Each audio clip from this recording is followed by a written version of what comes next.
Were you an athlete, school teacher, or maybe worked in a corporate world? Our careers, they tend to be the way that we identify ourselves. Now, what happens when that identity is taken from you? We found ours in real estate. Now, let us help you find yours on the Free Agent Real Estate Investing Podcast, starting now.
We all know each other. It's just a really deep conversation. Mm-hmm. Whoa. But I think that was so I guess that would be the benefit. Hold see. What we got going on. Can you guys hear us just fine? If you guys can hear us, go ahead and if you guys can hear us, go ahead and hit the thumbs up. Audio's good. I muted the wrong one. All right, we're good. Solid. But yeah, dude, I just and I like to like drink and smoke with my friends. Yeah. Like have a cigar, sit down, have an honest conversation. How you doing, Dino? How you doing, Jason? All the other people who are there. And I enjoyed it thoroughly just because I even talked about it in like the Cigar Nights like promo video that Jake made. It's a good excuse for me to be able to drink and smoke with my friends on a Thursday night. and that video should be going out for people. We're still good with audio, correct? I think just wanted to make sure of that because I don't know how much people were willing to, not willing, but how much they were able to hear. Okay, so that's awesome.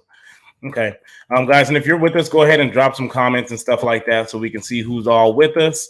If you're on right now, please make sure you share with your friends, share it on your Facebook, take a screenshot, tag it on Instagram, tag me and Stratton on Instagram, so all your friends can take a look at it, so we can get as many people in here as possible.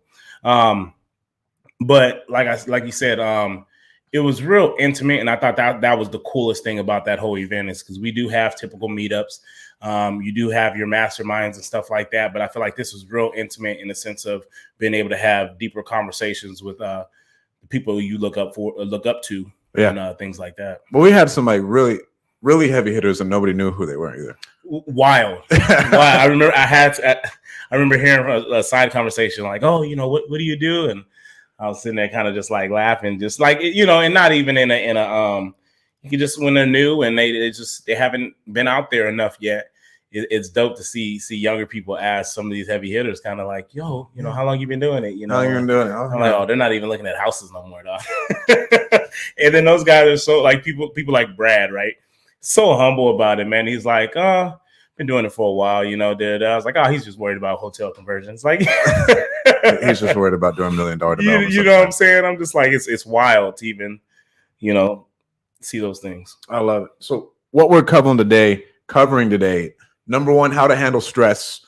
I don't think really any of the fucking bigger gurus talk about it. Like, this shit is stressful. How you're handling stress in your life. Thought auditing is something I've had to like start doing. Like, why am I feeling the way I'm feeling? To where last night I went to a think tank at 8:30 at night and just laid in the float tank for an hour. Yeah. Just like thinking through, like, bro, why are you so fucking stressed? Like, what is worrying you so much? And I hashed a bunch of that out. Being overwhelmed and then handling one thing at a time. Okay. I mean, how do you handle your stress? I really try to manage when something makes me feel a certain way. I think, why does it make me feel this way? It's really awareness, being mentally aware and self-aware, and then understanding, having different outlets of understanding how you can handle those things. So with me, for a while, I just got overwhelmed with just a lot of tasks. And so really it's like, well, why am I becoming overwhelmed with all these tasks? And it was a flaw that I was doing too much, right? On my own, not asking for help, or even when asking for help, not giving people the steps on how to help me. Yeah. Because it was overwhelming in itself. But what I've learned recently is in the mornings, everyone knows like my morning routine. I love to listen to podcasts and listen to books and stuff like that on my way to Dutch Bros, where I go get my coffee. There's no plug there. I just fucking love Dutch.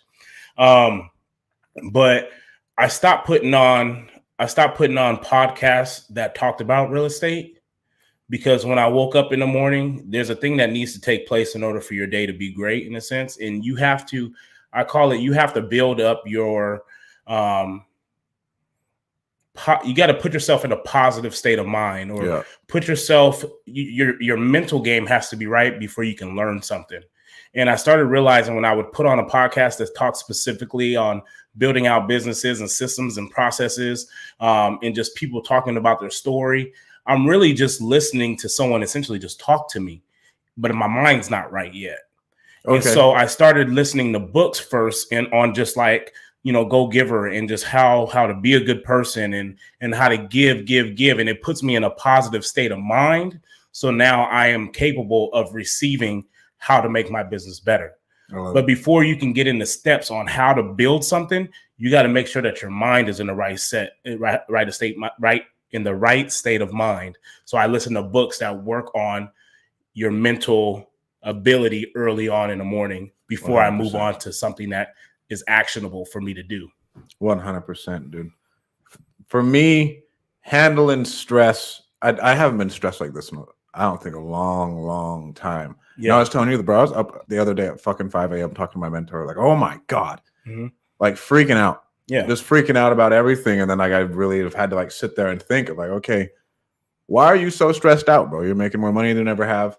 And like that saying, everybody should be making more money than they ever have before. If you're in the space, right? That means you're growing. Yeah. But like, I'm making pretty good money. Our businesses are doing good.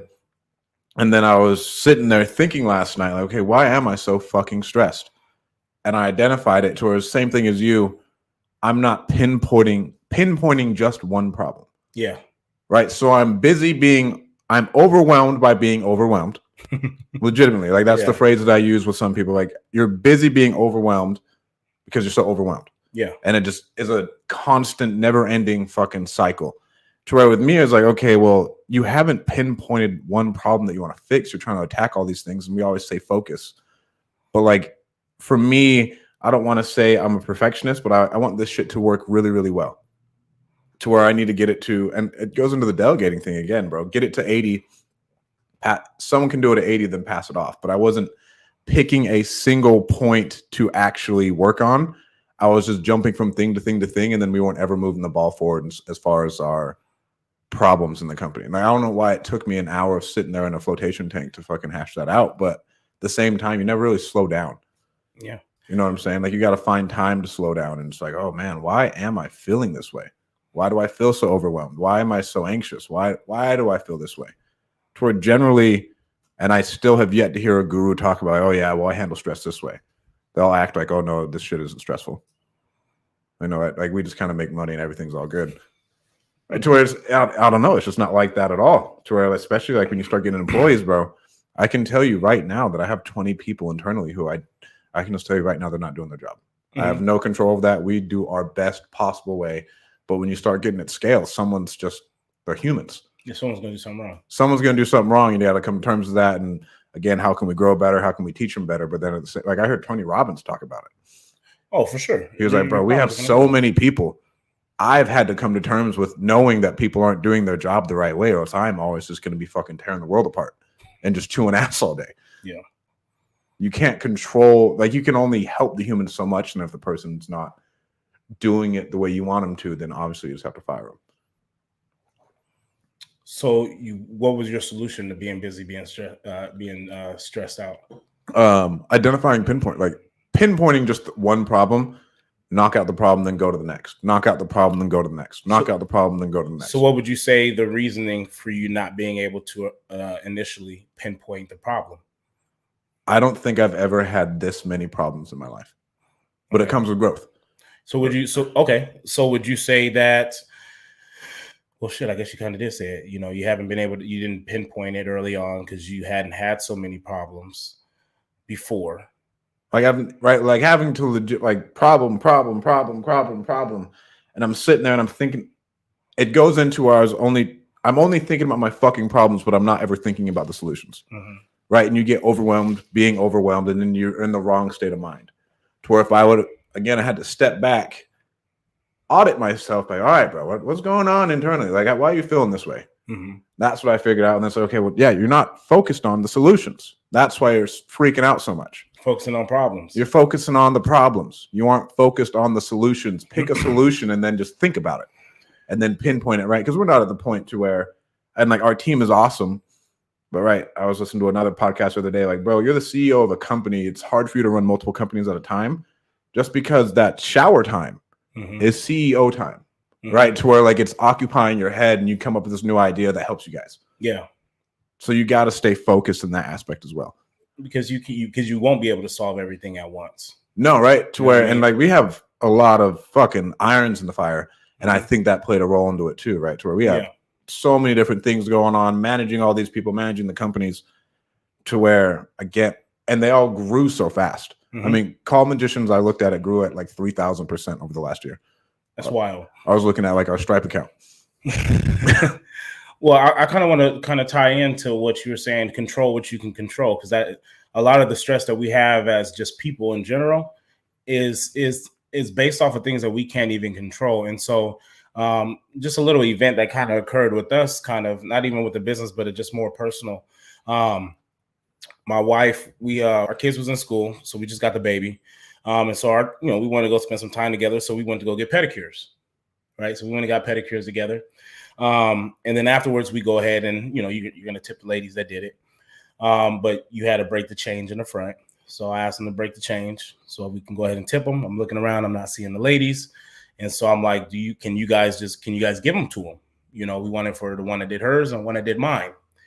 And, my wife goes, watch, they're not even going to give it to him. Right. And so it flustered me. It flustered me, and I'm just like, but you don't know that, you know what I mean? And she's just like, but like, I'm just saying, like, that's why people give it directly to them. And I think she she was more frustrated in the fact that she didn't know if they were going to give it to him, when she's like, we could have just solved it and just gave it to him, and because we can control that. And I was more frustrated because I couldn't see him and I wasn't going to go looking for him. Okay. And so I told her, I said, is there a possibility that they won't give it to him? Yes. I said, but I understand that my intentions were good. My intentions on giving them to the people in the front. I said, I can't assume that the people who run, that they're shitty people. Yeah. I can't control that.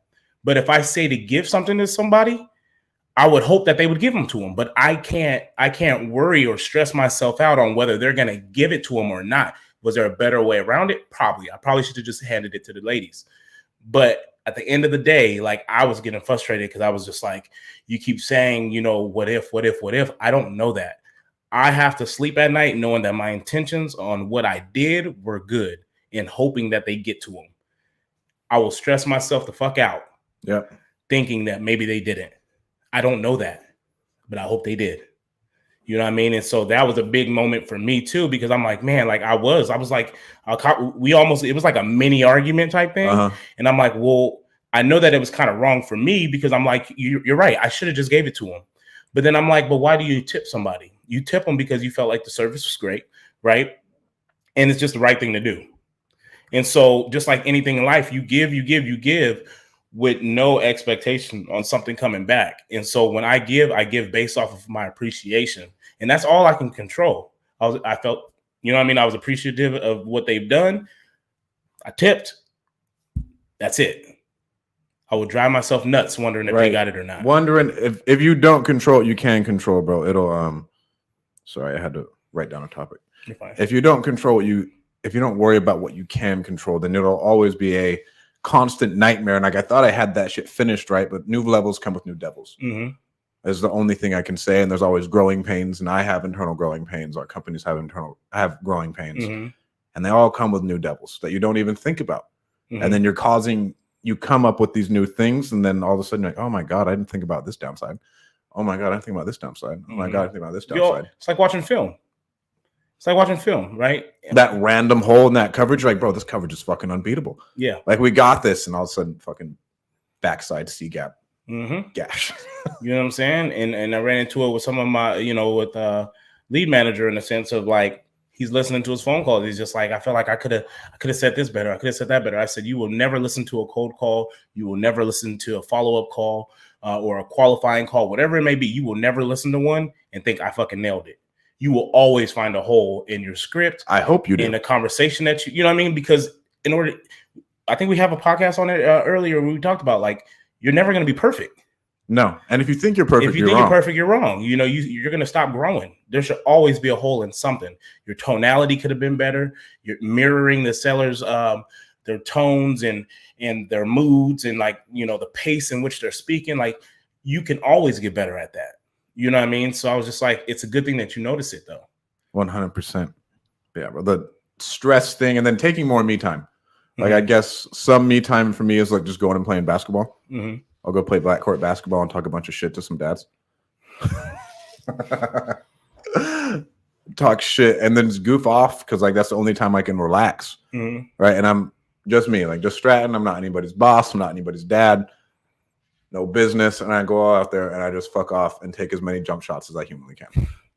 And miss as many jump shots as you can. But it's time for me to unwind, and I get the exercise in too. Because I notice myself dipping when I don't exercise enough. Mm-hmm. Like, everything starts to go down. My cognitive ability goes down, and I get more stressed easier. Because my mental state's not there. It's not there. Mm-hmm. And then this traveling thing, I think that's taking its toll on me. Because I'm leaving again on Thursday to Orlando. I come back. I leave to Phoenix on Wednesday. Mm-hmm. I come back, and then I think I'm going to Austin the next week after that. Mm-hmm. And then we're probably going to go to Salt Lake after that, right? So, and it's all these events, bro, it's drinking to where it's drinking, and I build new relationships and everything else. But that shit's still, like, you got to recover for 2 days. Like, I'm not 18 anymore. Drink some water, dog. I mean, liquid IVs, but just the fact of, like, now I'm starting to realize it. Excuse me. To like where I'm in Dallas out until 6 a.m. with some friends of mine, and then I'm recovering for 2 days. That's horrible, man. It's awful. I can't. I was falling asleep at 10:45 last night. I'm like, my wife's like, should I turn this? That's usually what we put the kids to sleep and we'll watch our recorded shows together. And we listen, we're watching The Voice right now. You know what I mean? So we're watching it, and like your eyes will pop open when when you know. I hear a voice. I'm like, oh yeah, she got it. I hit the bed like it's my button. Turning my chair right, and I'm sitting there just dozing. I'm crashing. And I'm just like, I don't know if I got another episode in me. And then she pushes like info so I can see kind of what time it is, because at that time the phone's already on the charger and stuff. And it was 10:45, and I'm like, whoa. I'm crashing like it's 1. I mean, dog, like my eyes, like I'm slurring my words. She's like, just go to sleep. Bro, sleep is so important too. You need the sleep. But for me, I think and then I've realized I feel behind when I'm drinking like that, right? Like when I'm drinking, when I'm partying, and don't get me wrong, it's fun and it makes me a lot of money. Like going out and doing that stuff. It's not like I'm just going out and doing it and it doesn't make me anything. It actually makes me a lot of money. But then like I fall off my game. Yeah. To where like that's where I think 75 hard like helped me out so much, bro. Because you get so much momentum, and then the whole Jocko phrase, like discipline does equal freedom. It really, I feel so much better when I'm exercising consistently, and then you're stacking those bricks. And that's stacking the bricks, and that's what 75 hard is. You're building healthy habits, mentally, physically, whatever that may be, and you just continue to stack those day by day, and every day you're getting better. And it's the same thing when you go out drinking, not getting no sleep. You're stacking bad habits. Right, you're stacking so bad habits. Eventually, there's going to be a span of 3 or 4 days where you're just going to be fucking exhausted. You're not going to get anything done because those 5-6 days that you're out there doing those things, right? Eventually, it was going to catch up with you. Just like it's like jet lag. But the next thing for me is, all right, how I think of like Dennis Rodman and Michael Jordan. If you don't think of yourself as Michael Jordan as an entrepreneur, like with that confidence level, you're never going to be really successful. Like you still need to have that internal confidence. I know they could go out and do it and still perform. For sure. So at the same time, you just need to be better. Right? Like manage it. Like there's a dictonomy, if that's the word, to be managed. Like don't go out of bounds. But like if this is a part of your life, it just needs to be managed. You need to be able to handle it better. Well, what did they say about Dennis Rodman? Right? They said it was a point in time where he's just like, I got to go to Vegas for a day. Right? And they were like, you know what? He's never given me a reason to believe that he'll go to Vegas and come back and not be able to do he came back job. And had one of the best not games be able of to do life. His job. Yeah. But mentally, that's what he needed. And so as leaders on that team, they're just kind of like, bro, like go do you. We'll see you in 24 hours. Now they might have had to go get him. When he came back, bro, they said he was first in conditioning lines. He might have threw up and yacked his brains out right afterwards, but he still competed. And if that's what helped him mentally get back into that space, he felt like he had to break out of a box. Like, bro, like we need you to be you. So, and that's the other economy that I have to manage for myself because I hate being super regimented. Like, bro, I didn't get into this to be super regimented. Yeah. Like, I hate it. Yeah. I hate what people tell me what to do. I have to follow this thing every day because then it gets really boring. It gets redundant. But then if you do the boring work consistently, you're going to make more money than anybody else because that's all business is. It's like it's a really, really boring thing over and over and over again, perfected. And then when you master those things, right? I'm a master of one punch. Yeah. I've mastered one punch, but my punch is the best. And you know what I'm saying? We do that one punch every day, and it's really hard to, right? Because like I'm so sporadic and everywhere, and I want to have fun, but at the same time, you need to enjoy the everyday boredom. You have to find some type of purpose in it. You got to, well, we talk about purpose a lot. Yeah. You got to understand, kind of what your goal is and where the end is, quote unquote, where the end is or where you're striving to go. And it's easier to wake up in the morning. Like you said, even building out businesses with your teams, right? They have to be able to see where they're growing to. Exactly. In order to be able to get out of bed every day. And a lot of people don't see that in the jobs that they have, before even becoming entrepreneurs, like even as a teacher, right? It's like, well, what's next?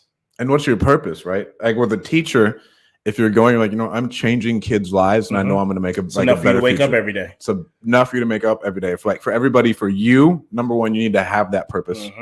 Like you need to have that, okay, this is where we're going. This is why I'm doing this. And then for your team, like if they just, we've talked about this so much. If they just wake up and they just go like, yeah, I'm doing my job, or they have a purpose behind their job, you're going to get two completely different outcomes, a completely different culture, everything. Yeah. And I think, and that's what I talked about with you the other day, is like, that's where I think I'm failing because we grew so fast. And so we've grown so fast and I'm disconnected from the base level of call magicians, right? Mhm.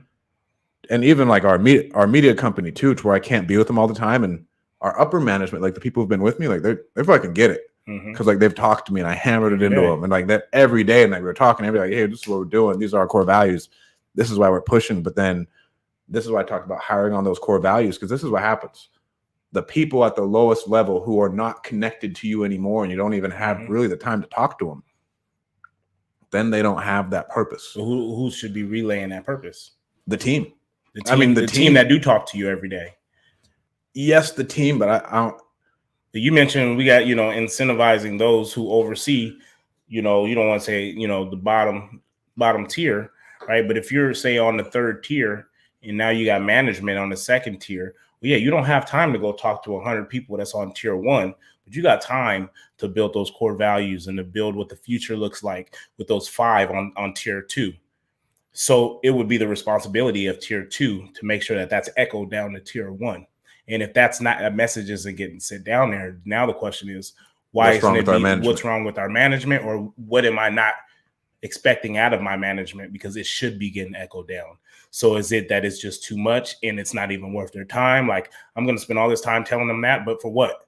You know what I mean? But now we talk about incentivized, right? We talk about bonuses, or when they perform, tier 2 gets, some type of benefit from that. So maybe that's not being echoed to tier 2. Hey, when tier 1 understands this, tier 2, this is what happens with you. So now it's more intentional on tier 2 to get it down to tier 1, because there's something there for them now. Yes, and like that is 100% true. I think as a CEO, though, you're the only person who sees the vision, and if you relay it to everyone, like I try and talk to the whole company once a week, and like tell them what's going on. Like, this is what's going on. Here's where we're growing. Thank you guys so much for being with us. Like the same stuff to it, like raw, and try and paint the vision. But I think only the CEO can really do it like you, right? Everything gets diluted over time. Mm-hmm. It's a game of telephone, and they don't have the same passion. They don't have like all of those feelings. Yes, some of them will. Mm-hmm. It is very, very hard to find everyone who is like you. So that's what I'm running into. And you won't. No, I don't think I will. You won't. I don't think I will. What's next, bro? Did you know who Adrian Nez was? Who? Adrian Nez. He just passed away.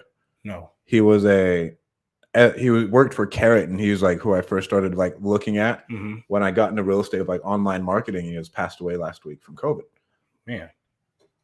The number one thing, and I don't know why it hit me so hard, and like, but the number one thing is like, bro, number one, time. It's freaky, dude. And so it brought me back to like, am I spending enough time with my family? And then are we set up good enough for when I die? All right. So I got to call mice and up my life insurance again. You know what I'm saying? But like, are we set up good enough to where if something crazy happens, really nobody has to worry about anything still? Yeah. And it's something we don't want to talk about, but I think it needs to be talked about significantly more, because as the main breadwinner entrepreneur, if you die and you're the driving force of what your family can experience and everything else, if you're gone, bro, then everything. Like, think about Grant Cardone. I don't want my kid to feel like Grant Cardone. So Grant Cardone, number one thing he talks about, that like shifted his entire mind on why he stresses about money so much, is that when his dad died, his mom couldn't even grieve because she was so worried about money. She couldn't worry about money. The number one thing that fucked up his 10-year-old head was like, my mom doesn't have any money and I can't help her. So that's why he's on such a big push for more money. So what am I doing to really set up, for lack of better words, the legacy of my family if anything does happen? Because I mean, he died at like 50 something, right? And Adrian, I think, died in his 40s, to where anything can happen. Is my family okay? Like, are we set up just in case anything does happen if I die in a fucking car crash? So perfect example for that, honestly, would be Kobe Bryant. Kobe, right? Bro. You talk about a freak incident. You talk about something that was just out of the blue. My man just retired. I think it was like 2 years after his retirement, but he had always been a businessman. You know what I mean? And so when you talk about if something was to dramatically happen to me last minute, would my family have a chance to grieve? I mean, I believe that his family did. It's not something that they're probably still not done with. No. You know what I mean? But I guarantee you she's not laying in bed thinking, how I'm going to pay this. You know what I mean? Maybe she's thinking, you know, how do I keep this foundation alive? How do I, you know, create things for other families or continue on a legacy, or, you know, like the whole Mamba Foundation and stuff like that. Like, she's created more since what's happened with him. Mm-hmm. You know, and that only comes from a space of being financially secured. You know what I mean? 100%. So I thought that was awesome, dude. Like, as horrific as that was, you talk about a legacy and leaving something behind for your family to be able to grieve your death, but also continue your legacy. I mean, we've actually been able to witness that firsthand. Kobe really died, bro. That shit's still wild. Yeah. That shit is still wild. It's a wild thing to think about. And I posted the other day about having enough money to take care of everybody. Mm-hmm. And I think people are shooting a little bit too low. Mm-hmm. To where one dude commented on one of my lives. He's like, bro, if you make $30,000 a month, unless you want a yacht and a plane, you don't need any more money. And I was like offended. Should be. I was like, bro, what the fuck do you mean? Mm-hmm. You know how much money we need to take care of the everybody? People who need help? Take care of everybody. Take care of everybody. Take care of our family, our kids, siblings, retire the parents. $30,000 a month. What is that? It's like $300,000 a year. It's not shit.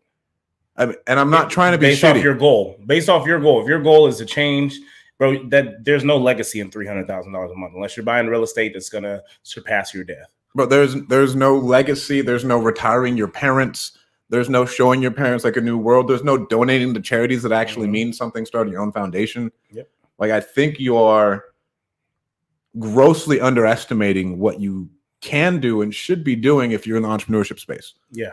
We're in the game of learning a new skill fast and being able to implement that skill.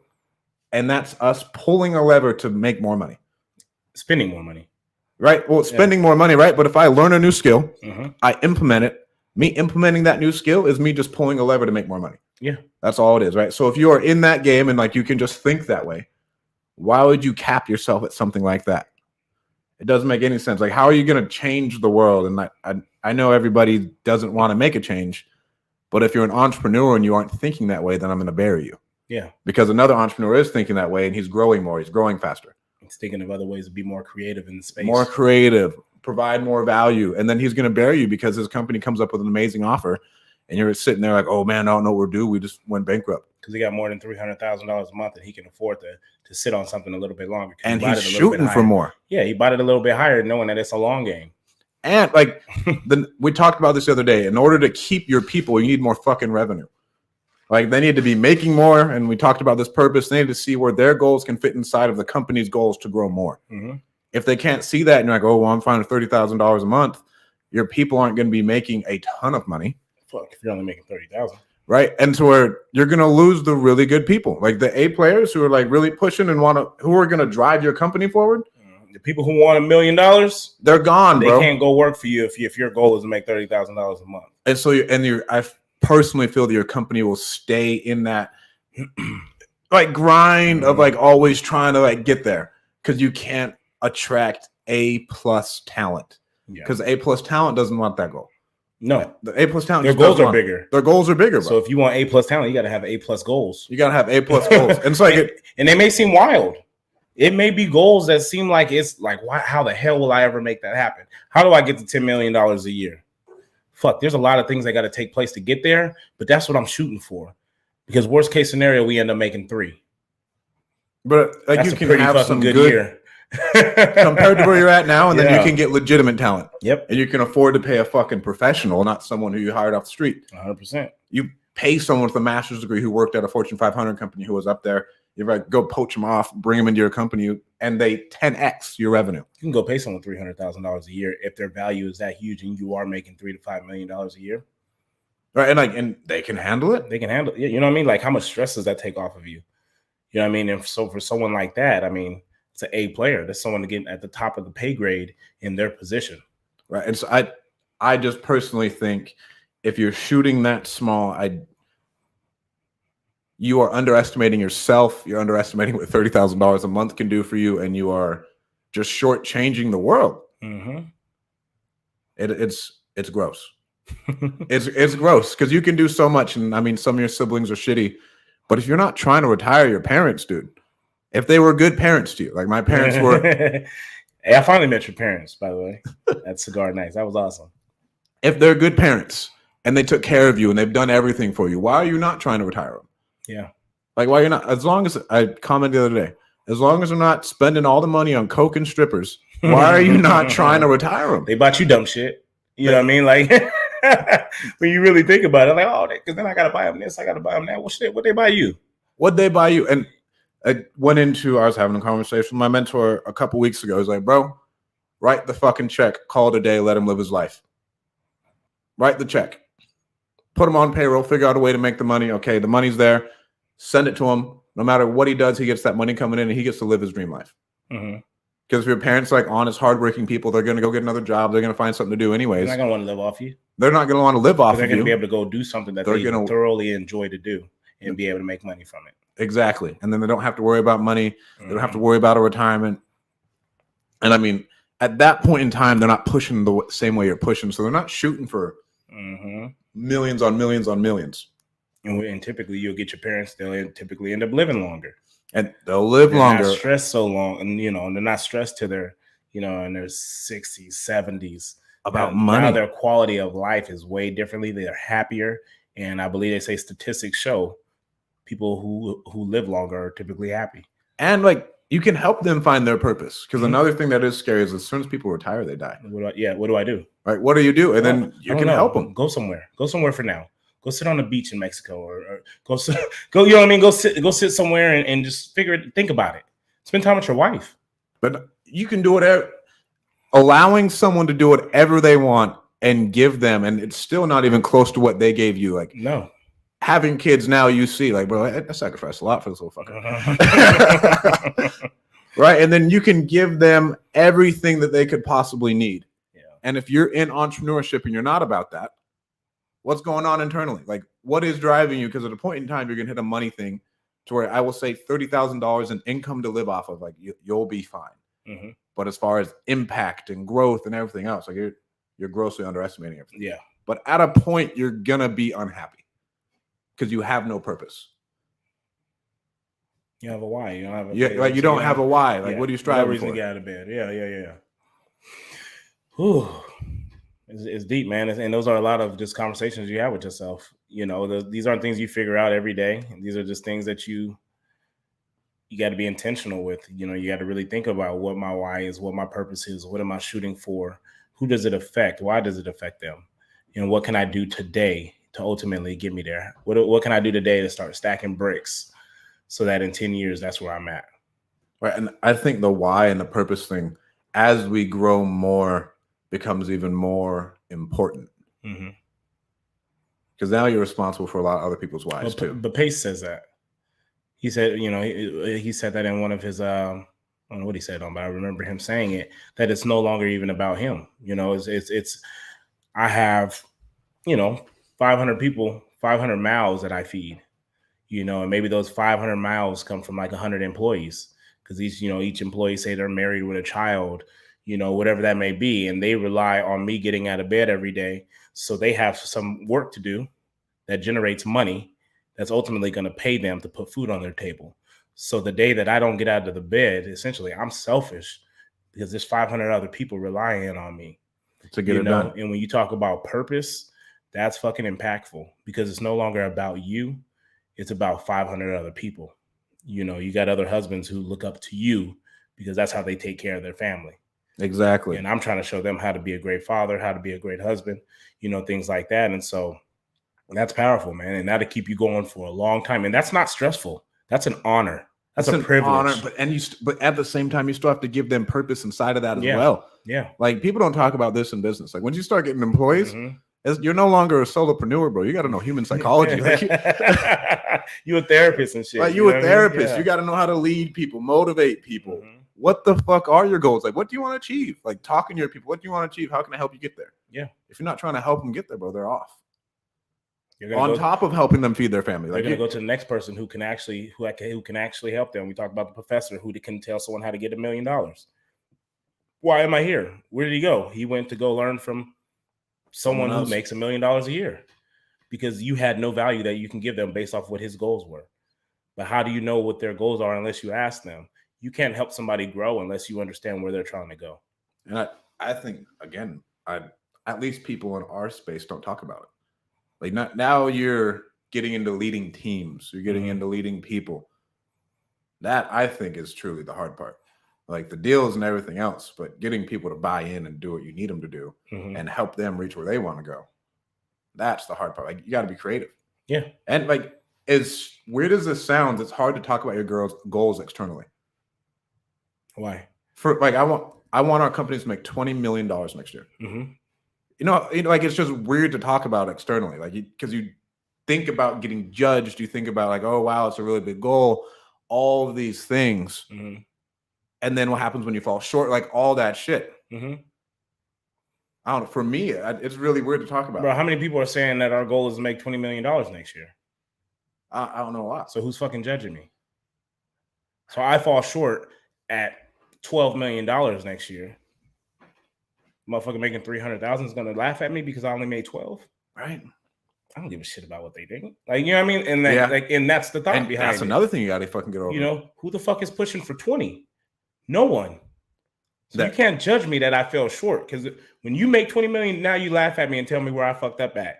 Give me something that's constructive. Tell me how I didn't get 20. Yeah. But don't laugh and you ain't even made one. Legitimately. Yeah. That, I'd say for me, the hardest, one of the stranger things is talking about how big my goals are. Like, I never thought I'd be saying I want to make 20 million a year, right? Well, having 20 million in revenue coming a year, I thought that was like a long way away. I thought it was like really, really far out. Yeah. Until you connected with the right people. Until I connected with the right people, and then you start to understand business a little bit more, market caps and shit like that. And you're like, oh wow, it is possible. Like, and it's possible really fast. And let's be real, when you hear people talk about, you know, generating 20 million, now obviously understand that those bills do get bigger. So you're going to generate a whole lot more money, but we're not talking straight net unless you're talking just straight net.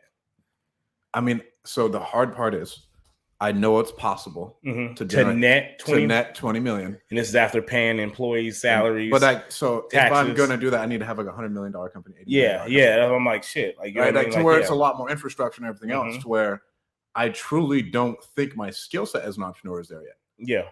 Right. And to where your income is capped by your skill sets. That's why I read so much, so I can increase my income. Yeah. Like, increase my skill sets. Yeah. What I talked about, like, okay, I'm reading, and then as soon as I'm reading, I'm implementing, because that will push us forward. If you're not, that's why I get on everybody like, are you reading? If you're just fucking doing shit and you're doing the same thing over and over again, your income is going to stay the same. Yeah. If you're not learning and talking to people about doing these other things to learn it, implement it, all right, there's another 2 percentage points to our bottom line. Then it gets fun, and then it makes reading a lot more enticing. Yeah, because you're actually getting something out of it. Like, I just started reading Traction again. Why am I reading Traction again? Because I'm growing now, too. Right? Whenever you're going back to growing, or whenever you're doing something new, go back to a book that talks about it, because maybe 2 out of the 10 chapters spoke to you. Well, now when you go read it and you're growing now, maybe 4 of the 10 chapters speak to you. You know, so just because you read a book one time don't mean you're done with it, because different points in your life is going to spark interest in different chapters at different parts of your life. So that would be my takeaway with the reading is you're never done. Just, you can read the same thing over and over and over again, because as you grow, you're going to be attracted to different things. Well, and like different things are relevant to you. And Tim Ferriss talked about this. He was like, yeah, you read 50 books this year, but like a lot of it wasn't applicable to you. So you kind of wasted your time. But if you read like the same 5 books over and over again, as you're growing and you implement one thing, then I bet you like the next 2 chapters, they're going to help you even more and implement those next things and implement those next things. To the really, really good books have a whole lot of value in them, and it's not just fluff. The good books have a lot of value in them to where, okay, I can pull this out. All right. Like with Traction, dude, Traction and Scaling Up, one of my 2 favorite like business structure books. You could read that a while. And to where right now I'm looking at like an EOS implementer, to have someone come in and just implement Traction. Not anyone internally, like externally, like a consultant. I was thinking about not that, but as they were going through, you talk about core values and how you kind of implement that when building the team, and just the meetings with your management and meetings with your administration and stuff, stuff like that, and just kind of just laying it all out and really coming up with something and sitting on it for 30 days and seeing if we still believe this after 30 days before you actually go out and tell anybody about it, right? Like those are the little things, and they talk about, I guess all of that is in the EOS, right? I haven't looked at it. I've read it, but I haven't printed any of that out and actually like written in. So it helps a lot. Like so I went through it. That was the first time that I really was just like, man, I'm gonna have to go look for this online or whatever, so I can print it out and really write it down and start to implement some of these things. Because before it was so far out of my sight based off where I was at. Like, yes, I understand that core values and all this stuff is real, but as I start moving people up through my systems or moving them up through my company and actually have to start filling people in underneath that, well, now your team is growing. So you got to identify that as like, oh shit, my business is growing. Now, what was this core value shit that you were talking about? I know what I believe in, but like, I guess it's time to start putting this shit in some writing. Yeah. You know what I mean? Because when you're onboarding people, you got to be able to tell them kind of where your vision is. You got to start telling them where they should see themselves or where you see them growing in your company. All these things that we kind of just talked about, like that's real stuff. And those are conversations that unless you're surrounded by people who are doing it, you won't hear it. No. And so that information wouldn't have been relative to me at that point in time, but now it is. So now I really do have to start thinking of my job at the moment, right? How to really turn this into a business and how to really, when you start having people saying like, hey, I know your goal is for me to ultimately replace you. What does that look like for me? Well, shit, what does it look like for me? Right. And then that's where I talk about like that thinking. Like, we got to spend a lot of time just fucking thinking, what does this shit look like? I don't know. Yeah, I just knew that I needed someone to ultimately do all the shit that I'm doing. I didn't realize it was getting that goddamn close. You know what I mean? So now it's really time to start putting that down on paper and really give you goals to get to where I am. Yep. And by you getting to where I am, what does that look like? That's not just me just chilling and not doing shit. Like replacing me is to grow us. Yep. You know what I'm saying? And so the moment you're able to replace me, that means we're going to new heights, because now I'm able to focus my my ADD and fucking my obsession into growing us and not worry about generating money, because now you're helping us generate money. So now we got a money problem. And if people don't see that they can make the amount of money they want to make with you, they're gonna leave. Mm-hmm. That's why I think the biggest problem in like wholesaling is, besides having a like non-compete, people don't paint the vision big enough. They see like, oh, well, you're making all this money, but like you need to paint a vision to where, bro, they can make as much money as they fucking want, and it's possible. And there's a clear step-by-step process. If you follow this, bro, you're gonna hit X, and you're gonna do whatever you wanted to accomplish. And that's why I love Grant Cardone, because like, you have to think really big if you want to get the talent you want, keep the people that you want, and make everyone happy. Mm-hmm. And I heard about it in maybe it's Traction, or maybe it's the other one that you just mentioned, scaling up, where they talked about finding an integrator. That's Traction. Okay. And they talked about, in order for the person to go out and get the integrator that they needed, sometimes when you talk about what you need to really grow a business, you're going to need an A player when it comes to integrator. You can't just go get an integrator off the streets and you're a little bit further in your business. Like you're looking for someone to take you from 1 million to 5, right? And so in order to do that, typically those guys already have jobs. Right. And what are you as a person? If you're a fucking B player, you're not going to attract an A player. No. Right. So you got to be growing. So we're talking about just specifically growth here. Now you may have an integrator, right? But they don't have no experience on going any higher. Now you got to go attract someone who done built the company, not from the ground up, but maybe they scaled them somewhere. I need that person now. Yeah. But that person's expensive. And you can do stuff internally, but you still need to. Now we're at a point where we're investing in your company, like thousands of dollars into these people. Well, go get a person like that. Like, you're talking at least $100,000 a year. Well, you can. But like, even if you have someone internally and you can incentivize them with like profit share and everything else, but you still need to invest into them. Like if you identify someone internally, what courses, what events can I send them to that's going to show them how to do this?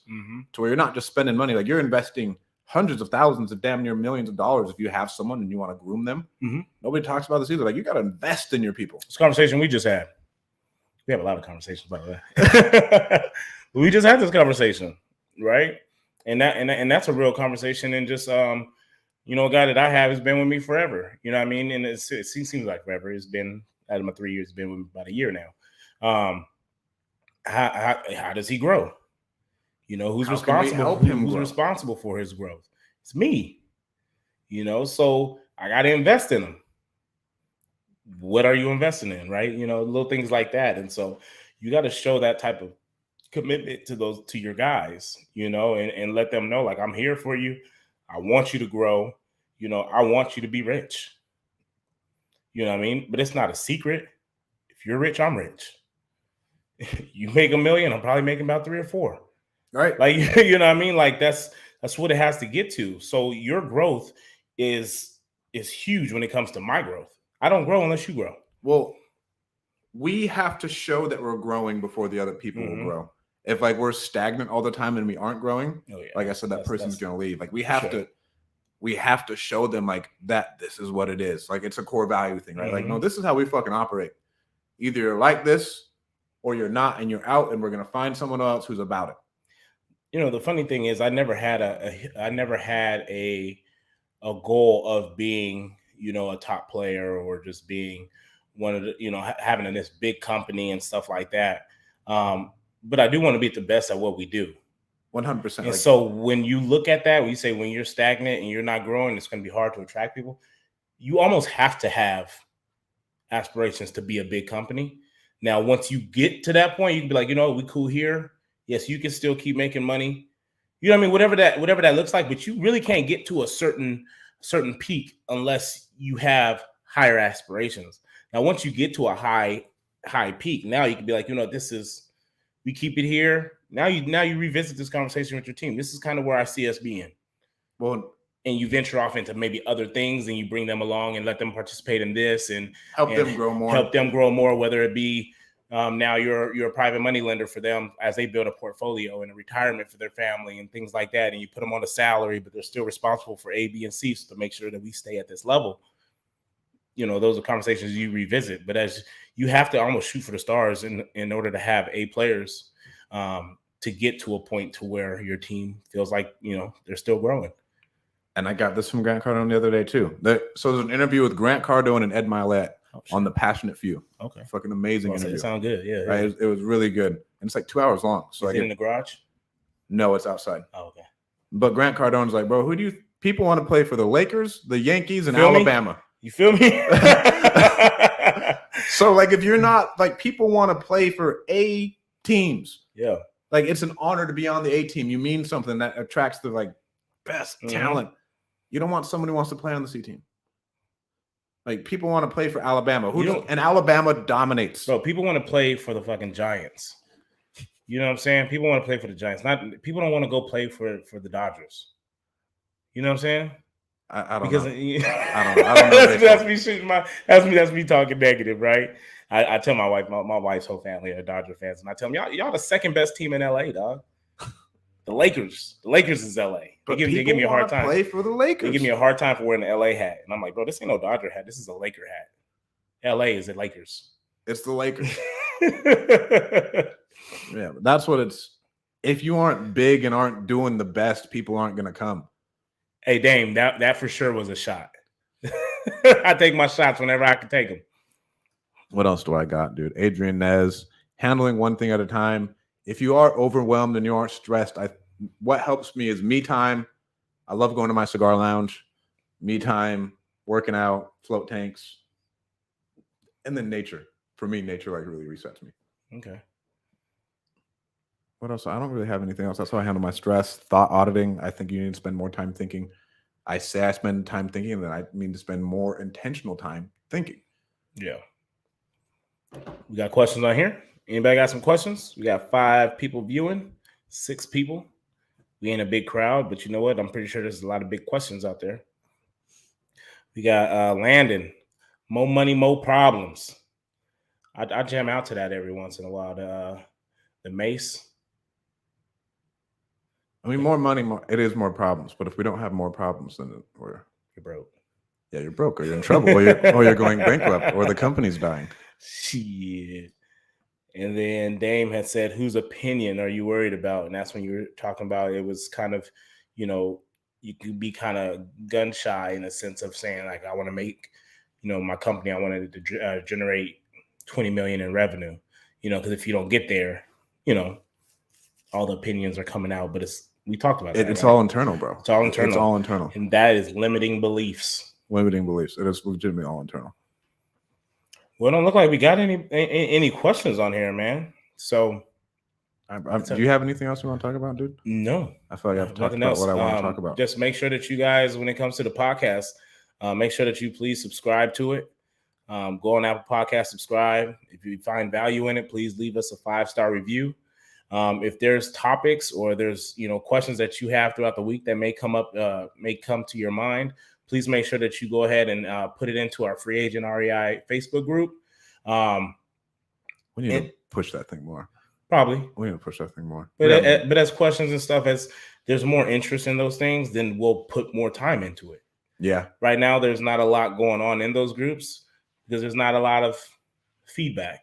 Right. And so we're looking to be able to add as much value to you guys, but also understand that we do run, you know, different companies and stuff like that. And as this becomes a need for our you know, our audience, we'll start putting a little bit more time into making sure that we're adding even more value and doing giveaways and holding events and little things like that. But we're going to grow as you guys grow. And so until then, this is kind of where we are. We're going to give you an hour of our time each week. We're going to go live. We're going to post these podcasts. And who knows, it may not jump off till we get to about 200 of these things. But this is what we enjoy doing. And so, I like it. You know what I mean? I like this. And doing stuff like this brings me energy into my life. Mm-hmm. Like doing this podcast, like, okay, this brings me energy. I get to talk to my friend on the microphone, whatever it is. But I like this, and it's like a de-stressing moment and damn near therapy. For sure. Like when we talk about this shit. And we talked about when we did this podcast, the purpose of us doing this podcast. And you can go back to our first one, whatever that may be. I don't even know if they're all on Apple Podcasts yet. They might still be on YouTube or Facebook. I'm not 100% sure. I know they're all not uploaded on the podcasting site. But the whole purpose of us starting this podcast was really because me and Stratton already had conversations like this on the phone. And it was for others. You know, we wanted to sit down at a table, record it, put it out there for people to ask questions as we have these conversations. And we just felt like, you know what, whether it grows or not, we were okay with it. And it'll help people, because hopefully if you listen to this, it should bring you value at some point in time in your business. Like if we're going through these problems, it will bring you value because you're going to run into the same problems. Yeah. And what I've had to reach, I've had to go search to get answers to my problems, right? To where I know it's not super real estate specific, but you're a business owner, right? And you're dealing with your own fucking psychology, and you're a psychopath. I promise you, you're a psychopath if you're an entrepreneur. I'm a psychopath. Mike is. Like, it's a crazy ass game and a crazy life that you chose. So these will help you work through all of those mental barriers, all of those hiccups, handle the family shit, handle the business shit, handle that leadership shit. And we'll go into different like revenue models and everything else as we grow more, and we can deep dive into that. But I think it'll help you solve a lot of your problems as you grow. That's why I try and talk about like my open problems. And if there's something more specific that you guys would be interested in, just let us know. And we'll dial up a full ass podcast on that subject. You know what I mean? But until then, we're just going to have our conversations on what's going on in our lives and with our families and our businesses in hopes that brings value to you guys. So if it does, please make sure that you're sharing it with family, friends, subscribing to the podcast and joining our Free Agent REI Facebook group. Hell yeah. Thank you guys so much for tuning in. We'll see you guys next week, man.